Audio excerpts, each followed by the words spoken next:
Bom dia a todos, sejam bem-vindos. O programa Nas Redes da Caridade está no ar. Estamos pelos canais do YouTube, Facebook e Instagram. Não deixe você de fazer o seu comentário, de dar a sua participação para que enriqueça o nosso programa. Esse programa é patrocinado pelo Centro Espírita e de Caridade Dr. Luiz Monteiro de Barros. Sempre aqui na nossa bancada, com o Dr. Nilson, com o Wilson e com o D'Alessandro, para discutirmos um novo assunto que venha a nos auxiliar no nosso dia a dia. E hoje o assunto é alegria no Evangelho. Então, eu gostaria de começar com vocês aí a nossa conversa. Eu acho que com o Dr. Nilson, que vai dar o seu bom dia, e vamos falar alguma coisa de alegria, e cada um que for falando, dê o seu bom dia, e podemos assim iniciar o programa. Dr. Nilson, bom dia, seja bem-vindo. Alegria no Evangelho. Seja muito obrigado pela consideração de estar assistindo esse programa. Que a paz do Mestre Jesus, a alegria de Jesus fique com vocês. A frase alegria do Evangelho, muito interessante, porque Jesus usou essas frases. Ele dizia assim: alegrai-vos que eu vim trazer a boa nova. É a frase do Mestre, ele mesmo dizia: alegrai-vos que eu vim trazer a boa nova. Então ele já está dizendo que o Evangelho é um motivo de alegria. Essa boa nova que ele trouxe é para que todos fiquem alegres. Não é só na época dele, é para todas as épocas, inclusive para as nossas e para as que virão aí à frente. É uma alegria por você estar ligado conosco hoje. Tá, e também, viu, eu estava pensando, o Wilson, D'Alessandro, porque o mundo, até então, essa emoção, a alegria, parece que não habitava os nossos corações, principalmente nas sociedades vigentes, onde havia muita guerra, domínio de um sobre o outro. Então, havia muito mais mágoa, tristeza, raiva. E Jesus vai trazer a figura do amor. E junto com o amor, ele traz a alegria. Então, assim, o que vocês percebem aí nessa mensagem, nessa experiência que nós tivemos com Jesus, nesse período curto, né, de 3 anos que ele vem trazer a sua mensagem? O que a gente pode extrair aí, que essa emoção da alegria, alguma recordação que nos traga essa emoção da alegria? Você pode falar? Bom dia a você, bom dia, D'Alessandro. Bom dia a todos, muito obrigado mais uma vez por estarmos aqui. Você estava falando aí, eu estava recordando aqueles períodos da Inquisição da Igreja Católica. Certo. Dificilmente, a gente não consegue desvincular muito religião, evangelho, porque a Igreja Católica ela sempre foi predominante no mundo. E algumas pessoas associam a religião, religiosidade, evangelho, com alguma coisa assim austera, com algo impositivo, com algo assim que você tem que fazer ali no dia a dia com uma certa... com respeito, mas não com aquela prepotência, com aquela que a Igreja Católica impunha naqueles tempos. O Evangelho ele é muito diferente disso. Haja visto que quando Cristo veio no mundo, Maria foi avisada por um anjo naquela alegria, naquela luz. Quando Cristo vem para o mundo, ele nasce em meio à natureza, em meio aos animais, ali na estrebaria, junto ali na simplicidade, né? Na continuação, quando ele vai fazer a sua primeira aparição, onde ele aparece? Numa festa, nas bodas de Canaã, né, externando ali, começando ali o Evangelho. Posteriormente, quando ele começa as suas pregações, ele não vai para dentro de um templo fechado, ele não vai para um lugar restrito. Ele começa as suas pregações em meio à natureza, no meio dos rios, né, à frente dos lagos, onde o povo, a população da época podia se reunir. Então, todas as aparições de Jesus, se a gente for ver, sempre foi cercado de alegria, de harmonia, de paz, de luz, de festas. Então, diferentemente do que a gente imagina que o Evangelho teria que ser algo fechado, algo sisudo. Não, pelo contrário, como o Dr. Zé Nilson citou, o Evangelho é algo de alegria, principalmente dentro do nosso lar, porque quando a gente pratica e entende, realmente a gente vê que o Evangelho nada mais é que alegria e que você passar por tudo que você tem que passar de uma forma alegre, feliz e conformada. Bom, daqui a pouco eu já vou fazer meu contraponto. Você quer falar alguma coisa, do Alessandro? Bom dia a todos. O que o Wilson está elucidando realmente Jesus vai mostrar as leis divinas. Tem algo do universo que não é uma demonstração de alegria. Se Deus é a fonte do amor, Deus então é a fonte da alegria. Isso. Então ele, como espírito crítico, vem despertar em nós isso. Então, se a gente analisar que estamos num planeta, e é um planeta ainda de provas e expiações, é normal as pessoas que ainda não desenvolveram todo esse sentimento de alegria dar mais ênfase à tristeza, ao mau humor. Quem daqui colocaria a foto de um filho e de uma filha na cruz? Olha o símbolo que deixaram ainda para Jesus, ele na cruz. Saiu da cruz há mais de 2000 anos. Mas isso é uma coisa... a gente fica preso no lado negativo, né? A tristeza, ele teve um momento de tristeza, de acordo com a benfeitora Joana de Ângelos, nesse livro dela, que livro que é? Jesus é a Atualidade. Então ela, num capítulo Jesus é a Alegria, ela fala que somente um momento, vou pedir licença, Jesus apenas uma vez deixou-se vestir de tristeza, de amargura, no Getsemane, quando só ele velava e os amigos ali próximos dormiam, embora aquela fosse a hora decisiva, o pré-final. Ou seja, ela está só mostrando que 99,9% foi alegria, só 0,1% tristeza perante a imaturidade do outro. Tá. É interessante isso que ele falou. A gente traz na memória de Jesus, e quanto a gente usa no peito, o crucifixo, ele crucificado. E a gente traz isso até hoje, essa imagem. A cruz do sofrimento, da dor, ainda é um estado de alma, né, Zé Nilson? Porque o Jesus, o Alessandro chamou a atenção, para a gente ver o motivo da alegria. Você vê o Emmanuel descrevendo Jesus. O Emmanuel diz, quando o Chico pergunta, Emmanuel, fala de Jesus. E o Emmanuel vai dizer assim, Chico, para chegar nessa condição hominal nossa, houve um grande avanço, um grande trabalho. Mas, até chegar a ser espírito puro, ainda tem muito tempo esperando. Mas quando chega espírito puro, ele disse, para você ter uma ideia, Jesus fez a evolução crística dele em um sistema solar que já nem existe mais. O sistema solar, para desaparecer, os estudiosos dessa área dizem que é de 15 a 16 bilhões de anos. Quer dizer, ele fez esse desenvolvimento 15 a 16 bilhões de anos. Ele dirige a Terra desde quando a Terra foi fundada, começou. Jesus faz parte de um dos construtores da Terra. Então, o que acontece? A Terra tem de 4,5 a 5 bilhões de anos. Então, Jesus, no mínimo, tem 20 bilhões de anos na nossa frente, no mínimo. 20 bilhões. O espírito desta hierarquia, que é diretor, dirige essa galáxia nossa aqui. Encarnar para vir nos ensinar é motivo de muita alegria. O Evangelho vai mostrando várias vezes para alegrar, os pastores se alegram quando sabem que Jesus nasceu, Maria recebe a notícia com alegria, que vai vir, porque o espírito desse é o espírito que vai nos mostrar Deus. Ninguém aproxima do entendimento de Deus mais do que Jesus. E a alegria faz parte das virtudes divinas. A que faz parte do nosso ego é a tristeza. A alegria é virtude divina. Então, a alegria, além de ser virtude divina, como ele diz, é coisa de Deus, é virtude. Jesus veio trazer isto, veio mostrar Deus para nós, que ninguém mostra melhor do que Jesus, e ele chama a atenção disto. E é um motivo de alegria você ter um mestre. Você imagina você estudar física e o cara disser só, Roberto Martins, vem te dar uma instrução aí, num assunto desse. Ou se tu vai estudar direito e diz, o Rui Barbosa vem bater um papo com você.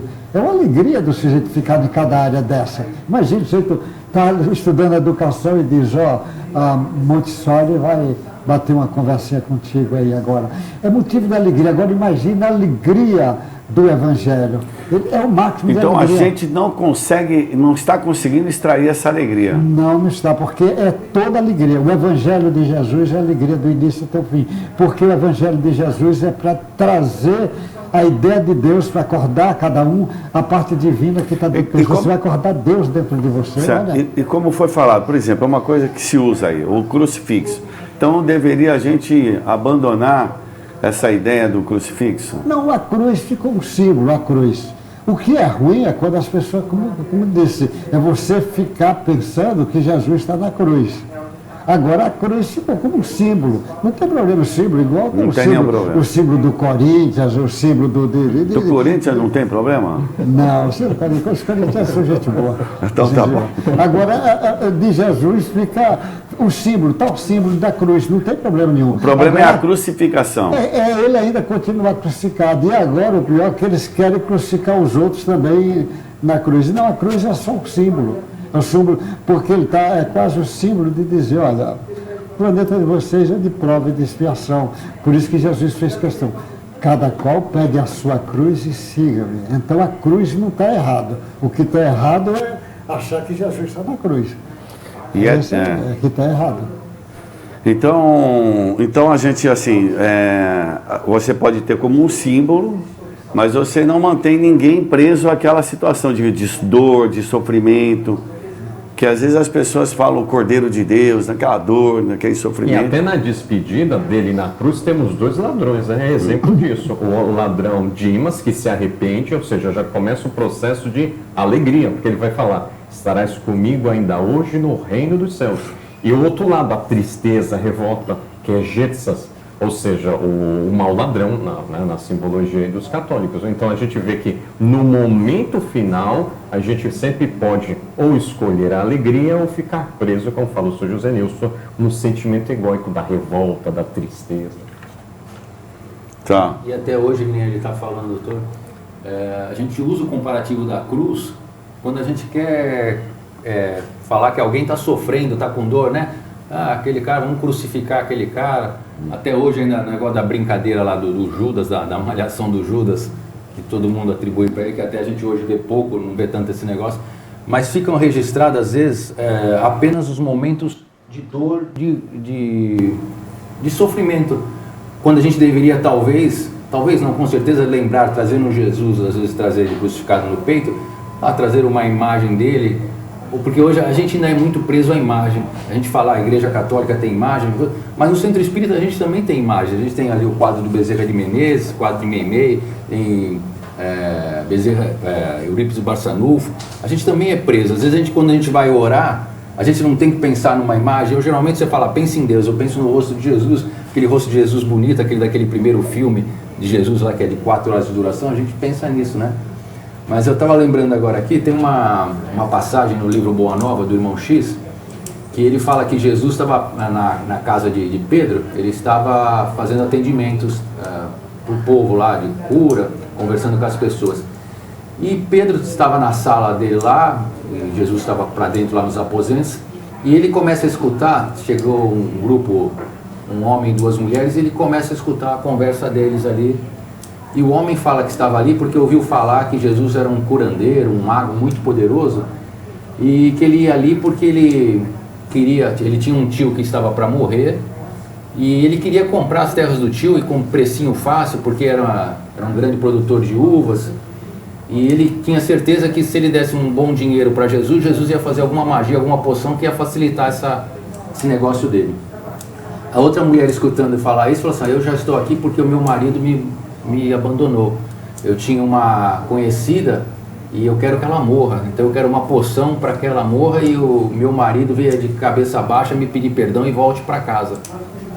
E a outra, a terceira, falou assim, eu tenho um noivo que já está comigo há algum tempo, mas agora chegando o momento do casamento ele está se esquivando, então eu quero ver o que Jesus possa fazer para que ele não fuja e case comigo. Pedro, só escutando isso, aí foi lá dentro e falou, Jesus, tem 3 pessoas aí que querem falar com você. E Jesus, já sabendo o que estava acontecendo, fala assim, olha Pedro, eu estou meio ocupado aqui atendendo umas outras pessoas, vai lá e faz o seguinte no meu lugar, ajuda eles, orienta no que você puder orientar, para que eles possam seguir adiante. Pedro volta para a sala, né, naquele Pedro igual nós, doido, querendo resolver tudo no braço, né? Volta para a sala e já sabendo, porque ele escutou eles falando, mas ele pede para eles repetirem o que eles queriam. Quando eles acabam de falar, Pedro começa a gritar, arregaça a manga. Primeiro ele pega o homem pelo colarinho e fala, Saia daqui, seu comerciante doido, seu ladrão, quer que o tio morra para comprar, tomar vantagem? Jesus não faz isso. Vira ele, dá um pontapé na bunda e toca ele para fora. A seguinte, ele vai para a senhora que queria matar a rival lá, fala assim, olha, que a senhora cometa seu assassinato sozinho, mas lá fora, Jesus não vai lhe ajudar a matar ninguém, toca ela para fora. A terceira moça ali também já quase chorando, tremendo como Pedro, ele fala assim, e mulher que quer atrás de homem é meretriz, vai-se embora daqui. E aí ele todo orgulhoso, bate a porta, né, e se vira para ir falar para Jesus que tinha resolvido o problema. Quando ele se vira, nas costas dele já está Jesus com uma lágrima correndo. Ele fala, que foi, mestre? Não resolvi o que o senhor me pediu? Toquei eles aqui, queriam lhe importunar com isso. Aí ele fala assim, Pedro, quando você permite que a raiva e o ódio se manifestem no Evangelho, você acaba ficando na mesma sintonia. Ele fala, eu pedi para você ajudá-los e orientá-los, e não escorraçá-los e diminuí-los. Aí ele vira as costas e Pedro ali fica pensativo. Então, muitas vezes, o Evangelho nos oportuniza situações de paciência, da gente praticar nossa calma, da gente controlar nossa raiva, mas a gente não percebe, porque no nosso ímpeto de Pedro, a gente quer tocar o outro no braço, no grito, e a gente ainda não aprendeu isso. E o Evangelho é o contrário. Né? Então dá para a gente entender um pouco que o Evangelho, ele pode ser assim um manual, um guia terapêutico para a gente, essas histórias. E a gente vai extrair desse guia as nossas percepções, né? E quando a gente conseguir extrair percepções de alegria, de bem-estar, de confiança, é que a gente está compreendendo melhor, né, doutor? Não é isso? Com certeza o Evangelho é um guia, porque como Jesus disse, Felipe, você vivendo comigo e está querendo saber como é o Pai, já está dizendo, então o Evangelho de Jesus vem mostrar como é Deus. Então é um guia para nos mostrar o que é o amor, é um guia para nos mostrar o que é bondade, o que é caridade, o que é alegria, o que é paz, o que é fraternidade. É um guia. Quem quiser saber o que é fraternidade no Evangelho tem, né? Amor, tudo. Mas também é um guia para nos orientar como fazer nas nossas mazelas. É um guia para dizer como é que você faz para diminuir o sofrimento das tuas provas e expiações. É um guia para dizer como é que você vai se portar diante da dificuldade da doença, diante das dificuldades familiares, diante das mais variadas situações que nós passamos. Então o Evangelho é sempre o guia, é um guia para mostrar a essência divina, mas é um guia também para nos guiar nos nossos sofrimentos e nas nossas mazelas, seja qual for a forma. Se o sujeito é egoísta, é um guia para dizer como é que vamos sair do egoísmo. Se ele também é um sujeito muito orgulhoso, ele é um guia para dizer, olha o que é que o orgulho vai te causar e como você sair do orgulho. Então ele é uma lição para todo mundo. É um guia para o filho em relação aos pais, mas é um guia para os pais em relação aos filhos. Vai sempre ser um guia. É um guia para o dirigente de uma nação.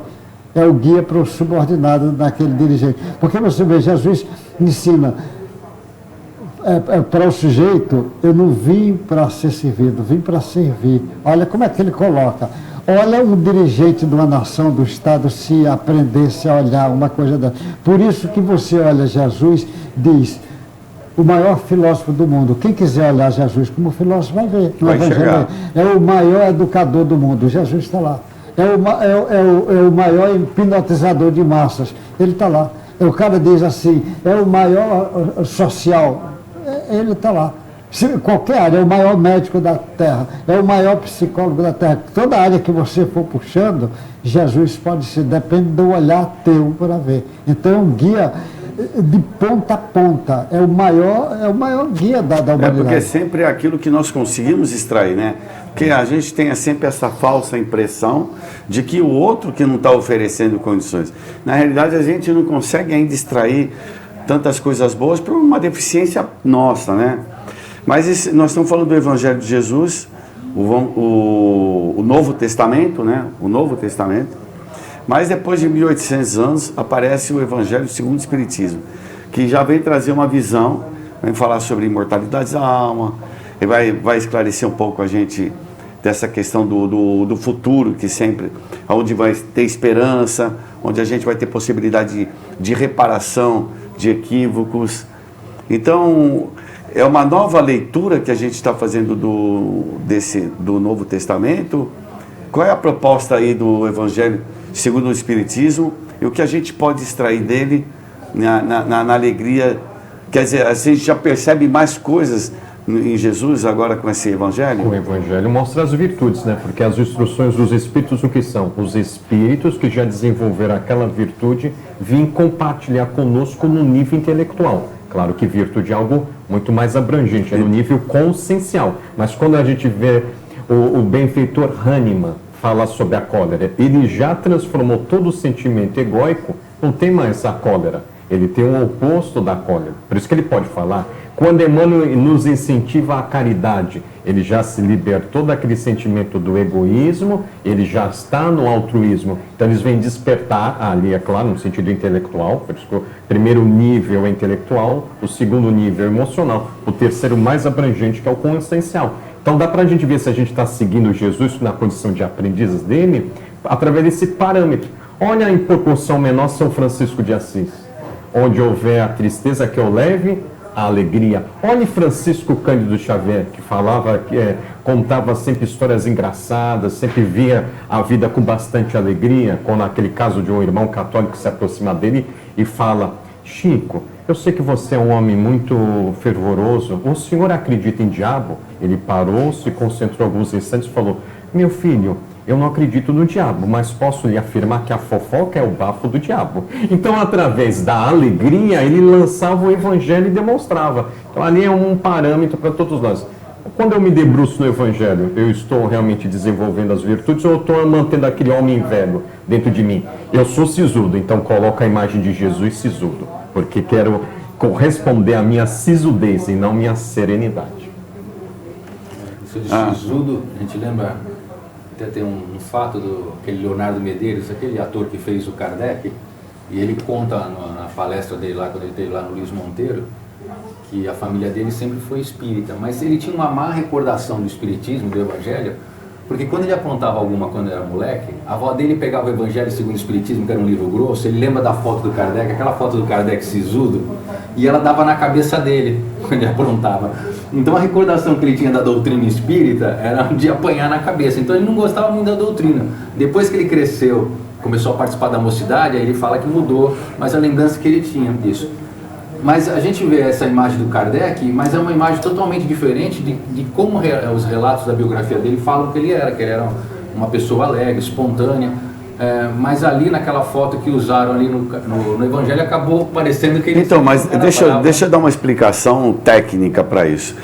Nós aprendemos a tirar fotos sorrindo nessa última geração com os filhos. Antes a gente tirava foto sorrindo? Não tirava assim. Hoje em dia, até um dia desse, meu pai com quase 90 anos de idade, foi tirar foto, ela fez um sorriso. Não era habitual. E na época do Kardec, era ilustração. Quando você ia fazer alguma coisa importante, você não se vestia bem, não sei o quê, era um momento único aquele de retratar aquele momento. Então ele se vestia com a melhor roupa, colocava aquela posição. Naquela época a família patriarcal, põe o marido, a esposa, os filhos em volta, ele sentado. Era do costume, era da época. Então não é o temperamento da pessoa que é assim, porque as pessoas confundem, acreditam que ele seja assim. Não, é só você conhecer. O Camille Flammarion, na Revista Espírita, ele conta assim, ele conta algumas passagens, mas ele conta que eles estavam numa viagem e o Camille Flammarion era bem mais novo que ele, né? O Kardec tinha já quase 60 anos de idade, o Camille tinha 21 anos, 20 anos. E já nessa idade ele era o diretor do Observatório de Paris, de astronomia, né? E, então já era um cara diferente, né? Ninguém com essa idade ocupa um cargo tão importante. E ele falava assim, olha, ele viu um dia o Allan Kardec subindo numa escada e num pé pegando fruta para a esposa. A Amélie Boudet estava ali segurando a escada, numa atitude amorosa, aquela troca de afeto, de carinho, que contrastava com aquele grande personagem da nossa história. Então não tem nada de sisudo. E o Washington Fernandes de Oliveira, é o amigo, advogado, que fez até uma biografia do Luiz Monteiro.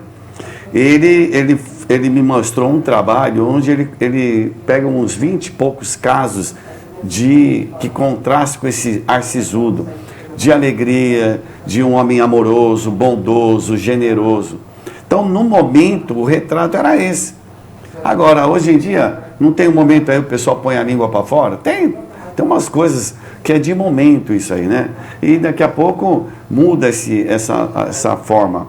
Mas ele estava retratando aquele instante. Então, quando você põe uma roupa bonita, você vai para São Paulo, vai fazer exame, alguma coisa, por quê? Porque é uma coisa importante aquilo, né? Então, só para... Eu bato nessa tecla porque tem essa imagem do Allan Kardec que não tem nada a ver com ele. Bom, vamos voltar para o Evangelho, né? Parou aonde, Wilson? Não, se a gente fizer uma comparação do Evangelho com uma grande árvore, de uma grande árvore, uma árvore centenária, você pode extrair diversas matérias-primas e se transformar lá no Evangelho diversos ensinamentos. Se um pintor passar nessa grande árvore, ele vai poder fazer belíssimos quadros. Se um botânico por ali passar, ele vai começar a estudar talvez suas folhas, seus frutos, seu tronco. Se um filósofo ali estiver, ele vai começar a pensar acerca da vida, do crescimento daquela árvore, vai fazer reflexões. Se uma pessoa ociosa passar por ali, ele vai usar aquela árvore para dormir, à sombra.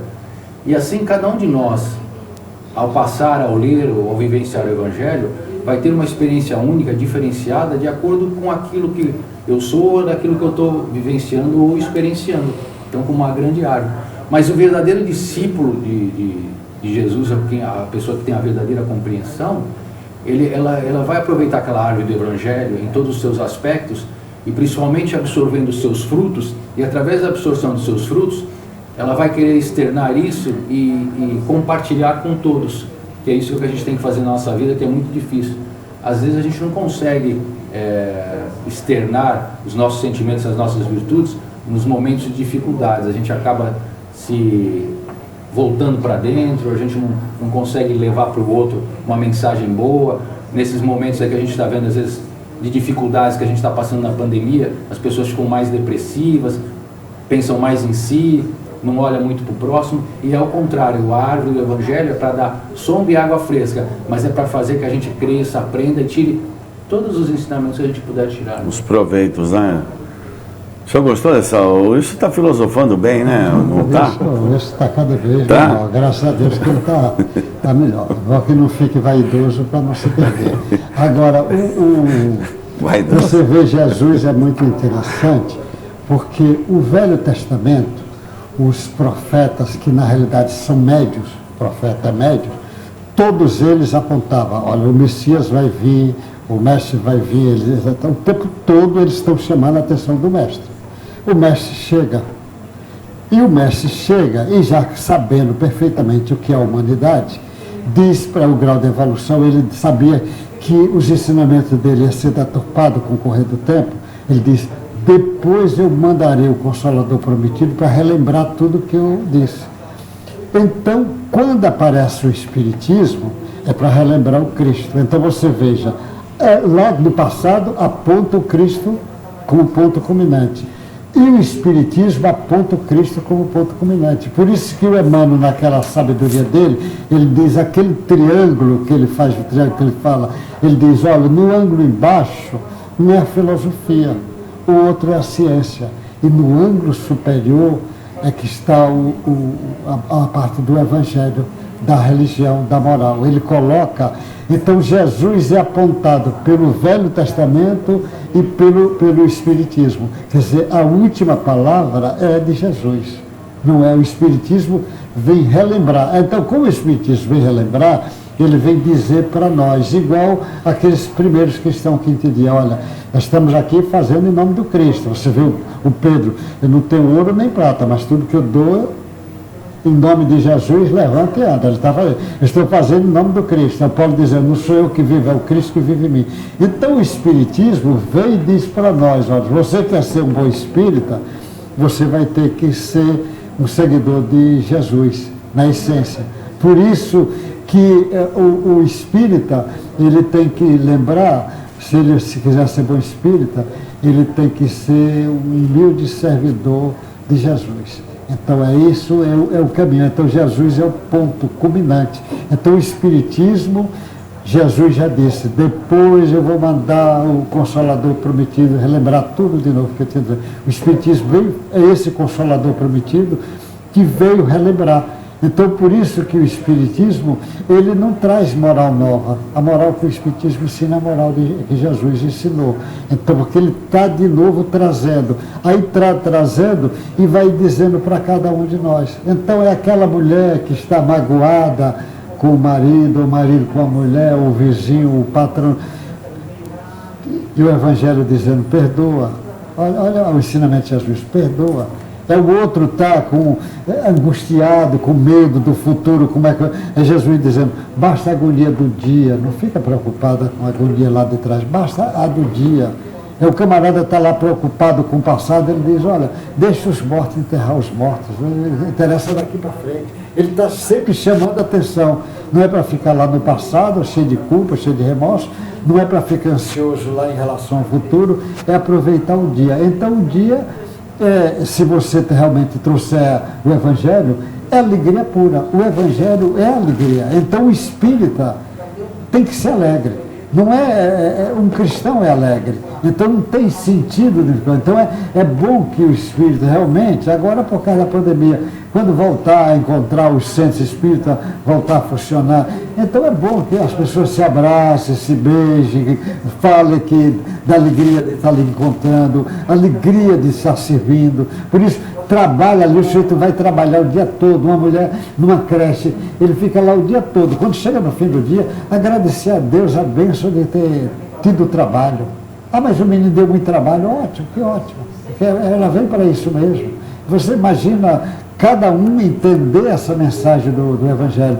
Por isso, fazer como se fosse trabalhando para Jesus. Essa é a mensagem da alegria do Cristo. A gente tentar extrair, né, o máximo possível de coisas boas. Então, como a gente ainda está nessa fase de imperfeição, né, quer dizer, a gente ainda tem impurezas conosco, e então a gente tem essa dificuldade de extrair essas coisas que são tão boas para a nossa vida. E Jesus é o referencial, né?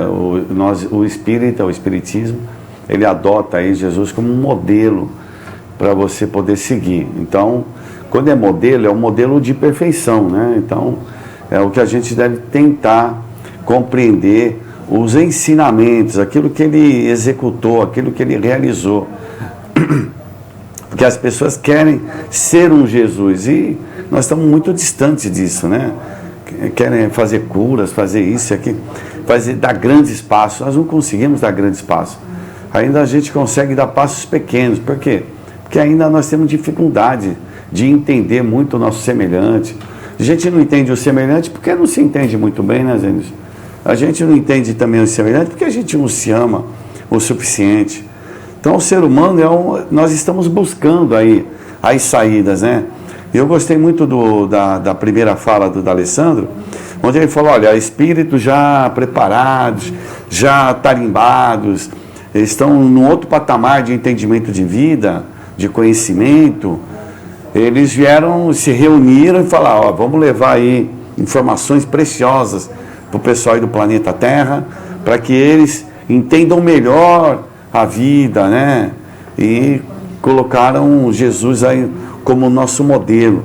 Então, assim, não tem nada de ilógico isso, né? É uma coisa até muito óbvia, se nós sabemos que o ser é imortal, que nós estamos crescendo, evoluindo, né? Que um dia nós não vamos precisar vestir mais esse corpo de matéria. Então, o Espiritismo vem auxiliar muito a gente a sair desse quadro de crucificação. Parece que nós estamos crucificados, né? Na dor, no sofrimento. Até mesmo às vezes eu falo assim, só vem pela dor. Não, é falta de entendimento, é a ignorância da pessoa, não compreende ainda, né? A hora que ela passar a saber disso, ter essa informação, ela vai lutar para sair desse estado de espírito, né? Ela desenvolve a alegria do espírito imortal e não a pseudo-alegria, que é a visão do humano, da persona. Qual é a visão da maioria das pessoas de alegria? Ter coisas, né? Isso. Ficar com a fulano. E aí vem as leis divinas. Lei do trabalho, lei do progresso, lei do mérito. Qual é a virtude do lei do mérito? A felicidade. Quem é a filha da felicidade? A alegria. Olha no livro da benfeitora Meimei Pai Nosso, quando ela coloca num capítulo, falando sobre o trabalho na oração Pai Nosso, que João estava um pouco triste, porque tinha se ausentado em respeitar, fazer uma tarefa para o pai dele. Quando Jesus olha ele triste, vai dizer, tu não realizastes o trabalho, então tu tens o direito da felicidade. Olhe mostrando as leis divinas, que estão todas conectadas. Lei do trabalho, lei do progresso, lei do mérito.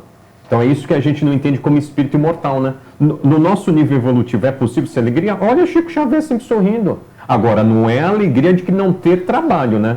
As pessoas confundem, né? Que não vai passar por provação. Um bom estudante fica alegre quando está fazendo exercício. Eu pelo menos ficava super alegre quando vê uma prova para provar para ele mesmo se absorveu aquela informação. Agora não é a visão daquele que é o preguiçoso, né, que acha que vai colar, enganar o professor. Não está se enganando, não está enganando o professor nenhum. Então esse olhar da alegria espiritual a gente precisa construir diariamente. Isso é legal, só que eu lembrei esse estímulo do professor quando eu era do primário, não lembro, eu estudava na escola Marza, e a professora lá, quando os alunos faziam os deveres, se comportavam, no final do dia, antes de ir embora, eles tinham um carimbinho com uma estrelinha. Então a professora vinha e carimbava uma estrelinha e você saía embora para casa, todo orgulhoso para mostrar para a mãe que você, aquele dia, você foi bem na aula e você ia com o carimbinho. Então a criança saía alegre, feliz, então era uma forma da professora nos estimular a ser comportado, não ser bagunceiro, fazer... E ao mesmo tempo ela carimbava um quadrinho na parede, quando chegava no final do mês, era uma competição sadia, quem tinha mais estrelinha ganhava lá. Ela levava um bis-lacta, um chocolate, mas a gente saía muito alegre e era uma disputa gostosa, porque a gente se comportava, fazia tudo direitinho, então a professora já usando a psicologia da inteligência ali, do agradecimento pra gente. E eu me lembro até hoje esse negócio da estrelinha. Tu tinha que estrelinha? Aí fica para depois. Nós vamos perguntar para sua mãe isso aí já, viu? Mas, pessoal, eu acho que nós vamos ter que falar da caneca agora, né? Caneca? A caneca. Tá tendo a propaganda aí? A caneca. Pronto, pessoal. 996-525831. Liga nesse telefone e você vai adquirir a sua caneca. Nós vamos levar essa caneca para você. Você vai tirar uma foto para a gente e você vai mandar nesse telefone aí, 996-525831. Então você anota isso, olha, já temos alguns compradores, alguns apoiadores nossos aí, né? Tirar uma foto com a caneca. Olha aí, olha. Para mim é uma surpresa, que eu não sabia disso não. Olha lá o pessoal, bacana, né? Então o pessoal tá... Eu vou pedir pro pessoal dar um sorriso, né? Porque nós estamos falando de alegria. Aí, pronto, só foi eu pedir, apareceu o pessoal mais sorrindo aí. Então, adquirir esse... Eu conheci esse casal, Dona Neide e seu Emmanuel. São os pais da Paulinha, né? Eu acho que esse é o filho dela. Aliás, a Paulinha segue o nosso abraço. Aí, a Ana Paula Alonso segue o nosso abraço, né? Que ela não pôde estar aqui hoje no programa com a gente. Mas, olha aí, caneca, pronto. 996-525831. Não deixe de adquirir a sua caneca, que você vai estar ajudando a manter esse programa. Quer ajudar a manter o programa? Aperta o sininho aí, né? Dá um like e compartilhe, né? Se você está no Instagram, põe no aviãozinho, é isso? Põe no aviãozinho, o Asa Delta, não é isso? Compartilhe. Por quê? Porque você fazendo isso, a gente consegue com que as pessoas venham nos ajudar para manter esse programa. E com a questão da pandemia, né, doutor Nilson, o Centro Espírita está fechado, está aberto em algumas coisas, mas nós temos o mesmo custo, a mesma despesa, e a gente precisa fazer a receita. Não estamos fazendo os nossos almoços, em respeito aos decretos do governo do Estado, mas nós estamos vendendo caneca. Então você pode nos ajudar a vender caneca, comprando a sua canequinha, tá bom? Um abraço e obrigado por vocês adquirirem a caneca. Não deixe de tirar foto e mandar. Bom, agora é o Evangelho. Nós vamos fazer a terceira e última parte do programa, que nós vamos fazer hoje eu vou abrir aqui, posso abrir? Vamos abrir o caso, né? E vamos ler. Quem é que vai ler? Eu mesmo? Eu estou sem óculos, mas eu acho que dá. Vamos lá. Os falsos profetas. Quem escreveu isso foi Louis, né? Em Bordeaux, 1861. Então foi lá na França. Vamos lá. Essa mensagem aqui, pessoal, ela está no capítulo, quem está acompanhando aí, o capítulo 21, sobre falsos cristos e falsos profetas. E essa primeira mensagem do Luiz, ele vai dizer assim: se alguém vos disse, o cristão está ali, não o procureis, mas, ao contrário, ponde-vos em guarda, porque são numerosos os falsos profetas. Então não vedes, quando as folhas da figueira começam a embranquecer, não vedes os numerosos rebentos ansiando pela época da floração? E o Cristo não vos disse, conhece-se a árvore pelos seus frutos? Se, pois, os frutos são amargos, considerais a árvore má, mas se são doces e saudáveis, dizei, nada tão puro poderia sair de um tronco mau. E aí ele continua assim: é assim, meus irmãos, que deveis julgar, são as obras que devem ser examinadas.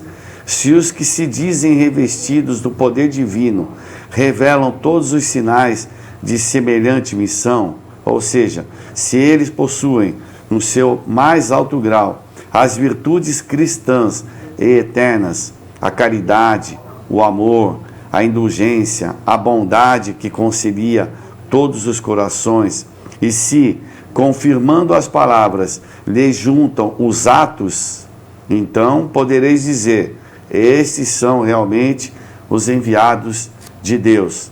E é uma mensagem longa, e eu vou me restringir aqui ao final dela, né? E ao final dela ele vai dizer assim: continuai, portanto, avançai sem cessar, que a vossa divisa seja do progresso constante em todas as coisas, até chegardes ao tempo feliz em que vos esperam, afinal, todos aqueles que vos precederam. Então, ele é uma mensagem um pouquinho mais longa, né? Nós vamos ler toda, mas que vem falando aí para você reconhecer esse verdadeiro profeta, o verdadeiro cristão, né? Através das suas obras, né? Não só das palavras, mas das obras. Vamos pegar Jesus como um modelo aqui. Jesus não escreveu nada. Ele falou, mas fez. Ele demonstrou na prática, ali como a gente poderia proceder para nós sermos felizes e termos alegria. O senhor quer continuar, doutor? Esse tema, falsos profetas. Falsos profetas. O Espiritismo coloca esse capítulo, chama atenção, porque o próprio Cristo falava que depois ia aparecer os falsos profetas. Aqueles que dizem que estão trabalhando em nome do Cristo, representante do próprio Cristo. Mas, é como Jesus fala, você conhece a árvore pelos frutos. Então, você quer conhecer um cristão de verdade, veja a capacidade de amar dessa pessoa. Aí que você tem uma ideia. Quer conhecer um cristão de verdade, vê o grau de bondade dessa pessoa, a capacidade de perdoar, a humildade desse indivíduo, porque um trabalhador do Cristo, ele vai ter essas qualidades como marca dele, a humildade, a simplicidade, porque já são conquistas adquiridas. Então, para ser um trabalhador do Cristo, você tem que estar vibrando na frequência, como se fosse a frequência do Cristo, aquela frequência do amor. E não adianta você fingir, porque o fingimento não traz essa frequência. O fingimento é só uma capa que qualquer pessoa de sensibilidade maior percebe que está diante de uma máscara. Por isso que o Chico usa a palavra persona é máscara. Então ele, que era lá dos gregos, ele usava. Então o Chico está com máscara. Então o trabalhar do Cristo. Por isso que às vezes você vê a igreja que tem tantas figuras fantásticas e dá e continua tendo muita coisa boa, mas quando ela enveredou no caminho do poder, de dinheiro, ela se atrapalhou um pouco. Os nossos companheirinhos evangélicos também fazem um trabalho belíssimo, mas tem alguns enveredando pelo mesmo erro que a igreja cometeu, poder e dinheiro. E o espírita, se não tiver cuidado, também cai no mesmo erro. Então é para buscar o Cristo e não buscar as alegrias, como o Alessandro falou, do mundo atual. Às vezes as pessoas estão buscando as coisas do mundo, do fenômeno, e Jesus fez bem claro, o meu reino não é deste mundo. Então as coisas de Jesus é na frequência divina. Então isto você vai conhecer dos falsos profetas. Então por isso a força do Chico Xavier não é nem pela capacidade mediúnica do Chico, que era espetacular, pelos livros que deixou, que é uma coisa fantástica, é pela a conduta do Chico. O Chico tem a conduta de um cristão autêntico. É aí que está. Mas o Espiritismo passa a admirar qualquer um que tiver isso. Um pastor bom que tem essa conduta, o Espiritismo tem muito respeito por ele. Assim, tem muito respeito o Dalai Lama conduzindo, o fundador da Chechenuense conduzindo, uma Madre Teresa de Calcutá. A gente fica porque está aproximando dos ensinamentos do Cristo. E aí está se afastando do falso. É por conta da pessoa, né? O investimento é na pessoa. Porque às vezes a gente liga muito no rótulo. Não importa a religião que você professa, mas o que importa é o que você faz dela. O que você faz dela. Porque eu posso ser um espírita marca-traque aí, engana todo mundo, né? Então a ideia é que você, como pessoa, prevaleça essa boa conduta, importando se está em A ou B ou C. Religião, né? É isso, Alessandro? Eu sou José Nilson falando, me lembrou muito a senhora Ivone Amaral Pereira, essa dedicada trabalhadora cristã. Ela, com muito amor, muita dedicação, no ato de servir, gerou alegria nela. Quanta alegria ela levou para os espíritos momentaneamente em suicídio, já que ele em outras existências foi suicida, e toda a mácula fica no nosso perispírito. A partir do momento que a gente serve o Cristo, a gente vai se depurando. Então você vê a alegria do Cristo, é uma alegria diária, espontânea, é uma alegria silenciosa, não necessariamente que o mundo precisa saber. Espalhafatosa, exatamente, né? Mas é uma alegria interna. Então ela é um bom exemplo que a gente pode trabalhar com Jesus. O São Francisco de Assis falava para os seus discípulos, né? E de pregar o Evangelho, se necessário usem palavras, porque é pelo exemplo que a gente faz mais, vivencia mais. E lembrando da máxima, né? Espíritas, amai-vos e instruí-vos. Como a gente já falou aqui no outro programa, o amor tem que vir primeiro da instrução, né? Porque se a instrução vier primeiro, a gente pode cair ali naquele negócio do intelectualismo e não acolher aquele irmão que precisa. Então, quando o amor vem primeiro, amai-vos, mostra que realmente o amor é o caminho, como Paulo falava nas suas epístolas, né? O amor é calmo, o amor é paciente, o amor não é egoísta, o amor é bondoso, a gente espera, aguarda, sem querer cobrar nada em troca, né?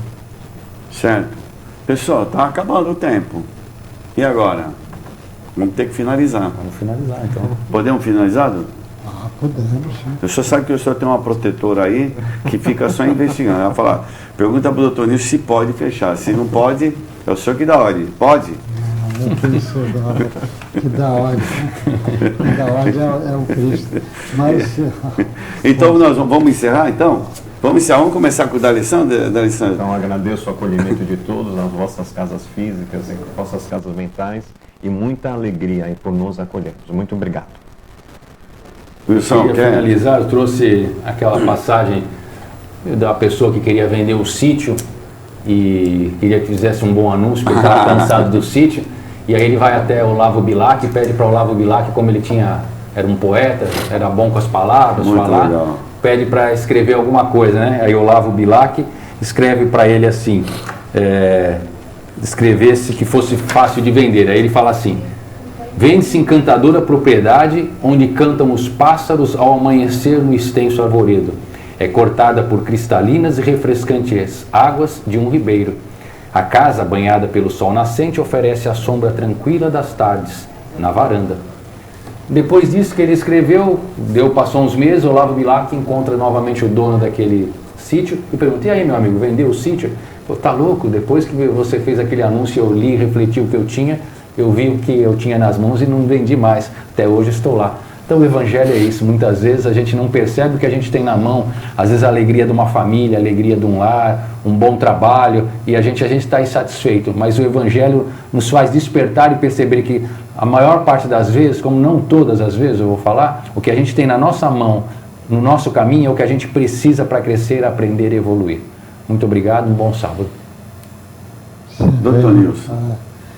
Também agradecer vocês por ter tido esse momento ligado conosco, e a alegria do Evangelho é uma coisa que às vezes eu faço, e eu aconselho que faça, que você vai ver que faz bem. Você agradecer a Deus por ter permitido que aqui na Terra encarnasse o Mestre Jesus de Nazaré, esse Espírito, porque ele veio dar para nós um sentido para a vida, a verdadeira alegria, a verdadeira aprender a gratidão. Então, por Jesus, a alegria, a gente agradecer a Deus, agradecer ter permitido esse Espírito encarnar aqui entre nós e servir de modelo e de guia. Caetano, agora você mesmo que vai encerrar, pode encerrar. Então, de acordo com a permissão do Dr. Nilson, vamos encerrar. Então, a gente agradece muito aí a todos vocês. Façam os comentários, compartilhem, dê o seu like. Nas redes da caridade, nós estamos pelo YouTube, Facebook e o Instagram, e também pelo Luiz Monteiro de Barros, né? Nós também participamos lá do canal do Luiz Monteiro de Barros. Então não deixe de assistir também os canais aí do Dr. Nilson. O Wilson também tem as suas lives, o D'Alessandro também tem as deles, né? Então, assim, compartilhem e colaborem aí para a divulgação da doutrina espírita, desse conhecimento que vem muito nos auxiliar a sermos felizes, né? Então, se nesse momento da vida você não está conseguindo extrair alegria, coisas boas, da situação que você vive, pense e reflita sobre esse momento. É importante isso, que você pare, pense e reflita. Porque você fazendo isso, você dá um tempo para poder encontrar a melhor escolha na sua vida. Não se precipite para realizar algo que você está em dúvida. Então, se está em dúvida, tenha calma. E uma das coisas que ajuda muito é a prece, a oração. A oração você vai conversar com Deus. Ah, mas eu não acredito em Deus. Mas você conversa com você mesmo, na sua intimidade, e peça uma ajuda, peça uma orientação. Porque às vezes você fazendo uma escolha que não foi muito boa, às vezes você atrasa muito a vida. Então, a gente deve parar e pensar e refletir, né? Para que a gente evite dores e sofrimentos, não só para a gente, mas para todo mundo que nos acompanha, né? As consequências de uma atitude infeliz. Então, que Deus abençoe a todos nós, que a gente tenha serenidade para fazer boas escolhas na vida e que a gente consiga extrair o máximo de alegria da vida. Mas uma alegria sincera, verdadeira, é aquela que vai trazer satisfação e plenitude de paz espiritual. Então, um bom dia a todos, um bom sábado, um bom fim de semana e até o próximo sábado, se Deus permitir. Até lá.